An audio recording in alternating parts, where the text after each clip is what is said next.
Are you looking to make some pretty amazing Five Nights at Freddy's / horror game thumbnails?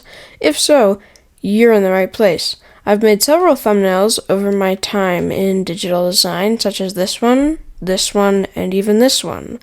So, I think this will be a pretty good tutorial for, making thumbnails for any video, really. I'll be using Canva, which is a completely free software.